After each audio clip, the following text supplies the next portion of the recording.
Guys, we're making the easiest chicken pot pie today. It's made with rotisserie chicken and refrigerated pie dough. Let's make it. Hi, I'm Laura Fuentes, and on my channel I share all the kitchen skills moms know, real life recipes, and the best pancakes. Subscribe for more. The oven is already preheating and the top rack is positioned in the middle. I also thawed out my mixed vegetables and chopped up the rotisserie chicken. The pie dough is still in the fridge until I'm ready to use it, so make sure that yours stays in there too. I'm gonna go ahead and chop up this onion. I only need half because this is quite a large one. You could use frozen onions to save some time, and you need about half a cup. I'm chopping these really small so they flavor the filling, but they practically disappear. I'm also going to dice one rib of celery really small, so I'm gonna first slice it in half like this, lay it flat, and then chop it into small pieces. I'm also making a slurry, which is basically water and cornstarch. This is gonna help thicken that pie filling so it stays nice together. Now that all my ingredients are ready, we're gonna get on here and start making the filling.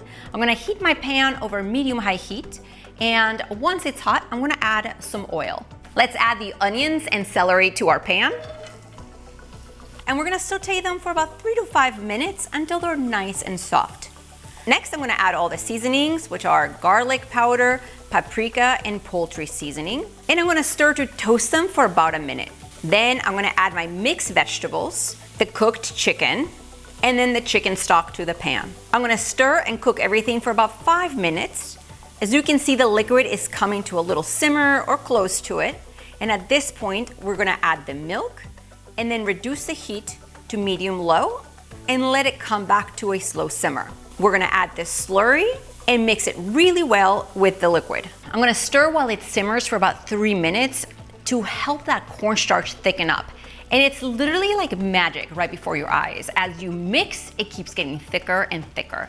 That is what you want. I'm gonna turn off the heat and let it sit here while I prep the pie. I'm putting the pie plate on a sheet pan, and this makes it really easy to take in and out of the oven. I just took my pie dough out of the fridge. You wanna keep it there last minute. I'm gonna open it directly over my pie plate. Gently, you wanna shape the crust to your pie plate and make sure that there are no rips at the bottom of the pie crust. If you have any rips on your pie crust, use your fingers to seal it together.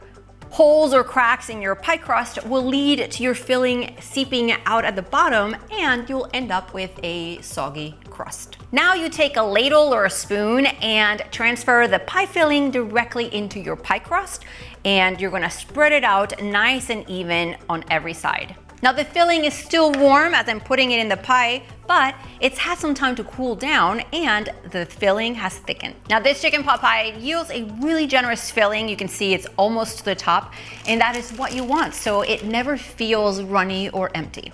Now I'm taking the second pie crust and I'm going to roll it out directly on top of my pie plate. And then with my fingers, I'm going to tap down and try to seal the 2 pie crusts together. And then once it's sealed, you can take your finger and make indentations to give your pie that classic look. One really important step is to use a really sharp knife to cut the top of your pie crust and create some slits. This is going to help the steam vent out and keep that whole top from sinking. Then I'm going to brush some milk over the top of my pie crust to give it a nice golden color.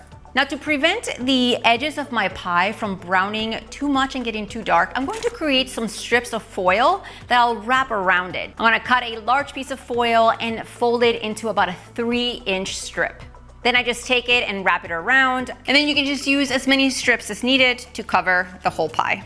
This one is ready to go in the oven. This is gonna bake in the oven for about 25 to 30 minutes, and in the last 5, I am going to remove those foil strips.